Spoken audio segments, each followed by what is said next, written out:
ነቢያቶች እግዚአብሔር ብለው የሰበኩበትን አንዱ ያሳየናል። ይህ ሰው ገብቷቸዋል።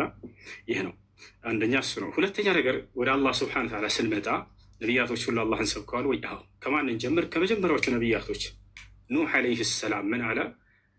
ወለቀድ አርሰልና ኑሐን ኢላ ቀውሚሂ ፈቃለ ያ ቀውሚ ዕቡዱላህ። ኑሕ ምን አለ? ህዝቦቼ ሆይ አላህን በብቸኝነት ተገዙ፣ ማለኩም ምን ኢላሂን ገይሩ፣ ከእርሱ ውጭ ሌላ አምላክ ማንም የላችሁም እያለ ተናገረ። ከዚያ ቀጣይ ማንን እንሂድ? እነ ሁድ፣ እነ ሷሊሕ። እነዚህን መጽሐፍ ቅዱስ ስለማያውቃቸው እነዚህ ታላላቅ ነቢያቶች ወደ ቀጣዮቹ ነቢያቶች እንሂድ። ወደ አብርሃም እንሂድ። አብርሃም ታዲያ ማንን የሰበከው ብለን ስናይ አላህን። ማስረጃ ቃለ ሱብሓነሁ ወተዓላ ወኢብራሂም ኢዝ ቃለ ሊቀውሚሂ ዕቡዱላህ ወተቁሁ ዛሊኩም ኸይሩን ለኩም ኢን ኩንቱም ተዕለሙን ኢነማ ተዕቡዱነ ሚን ዱኒላሂ አውሳነን ወተኽሉቁነ ኢፍካ። አብርሃም ምን አለ ለህዝቦቹ? ህዝቦቼ ሆይ እነሆ አንድና ብቸኛ የሆነውን አምላካችሁን አላህን በብቸኝነት ተገዙ፣ የምታውቁና የምታገናዝቡ ብትሆኑ ይህ ለእናንተ የተሻለ ነው ካለ በኋላ ሌላ አማልክቶችን ሁሉ ጣዖቶች ናቸው ብሎ ገለጻቸው። አብርሃም ኢነማ ተዕቡዱነ ሚን ዱኒላሂ አውሳነን አለ።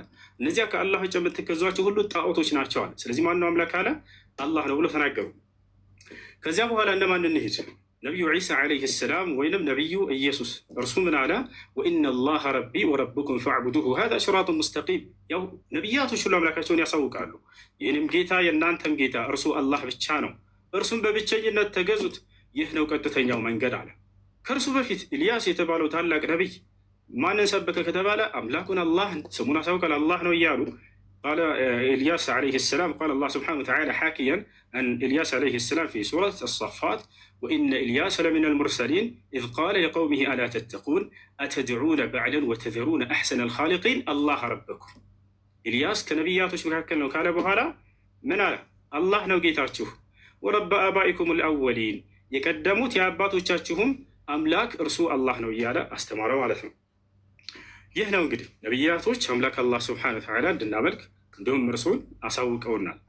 ይህ ሰውዬ ግን እግዚአብሔር ብሎናል። ነቢያቶች እግዚአብሔር ብለው ያስተማሩበት ቦታ እንደው ካለ ከመጽሐፉ ላይ ያሳየናል። ልክ እኔ ከመጽሐፌ ላይ አላህ ብለው እንዳስተማሩ በመጽሐፉ ላይ እግዚአብሔር ብለው ያስተማሩበትን እነዚህ ነቢያቶች ያሳየናል ማለት ነው። ቦታቸዋላ ይህ ነው።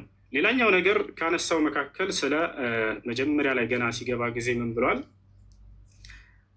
እዚህ ጋር ነበረ የሙሐመድ ጌታ ሰይጣን ነው ማለት ነው ብሏል። የሆነን ሀሳብ አንስቶ ያም ምንድን ላይ ነው የሚገኘው?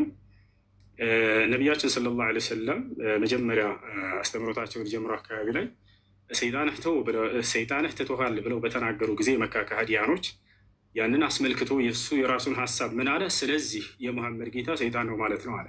አሁን እኔ የምጠይቀህ ያንን የተነገረውን ሐዲስ ታወጣና እርሱ ላይ ሙሐመድ ሰይጣን ነው የተባለበትን ቃል ታሳየናለህ ወይንም ችግር የለውም እዛውም ላይ አይኖር ከሌለ ከሊቃውንቶች መካከል አንድ ሊቅ ይሄ ሐዲስ የሚያስረዳው ስለዚህ የሙሐመድ ጌታ ሰይጣን ነው ማለት ነው ያለ አንድ ታሳየናለህ።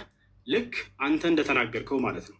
ዛሬ በቁርአንና በሐዲስ ላይ ከራስህ እየተፈለሳፈ እንትን እየፈጠርክ እንደምትናገር በደንብ አድርጎ ይጋለጣል። አያችሁ፣ ይህን አንዲት ከሊቆች መካከል አንድ ሊቃውንት ይሄንን የሙሐመድ ጌታ ሰይጣን ነው ማለት ነው የሚል ግንዛቤ ያመጣ አንድም የለም።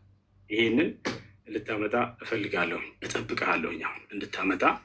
ያን ማስረጃ ስታመጣ ጊዜ ወደ ቀጣዩ ትሄዳለህ። ሌላው ነገር እንዲህ ከራስህ እንትን ባትል መልካም ነው።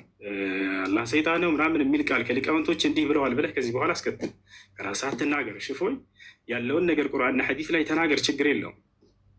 ያ ነው እና አላህ ስለዚህ የሙሐመድ ጌታ ሰይጣን ነው ማለት ነው ያሉበትን አንተን እንድታሳየኝ እፈልጋለሁኝ። የመጀመሪያውን ያወጣው ሐዲስ ላይ አስመልክቶ ከሊቃውንቶች መካከል አንድ ሊቅ እንደዚያ ብሎ የፈሰረ ወይንም የተረጎመ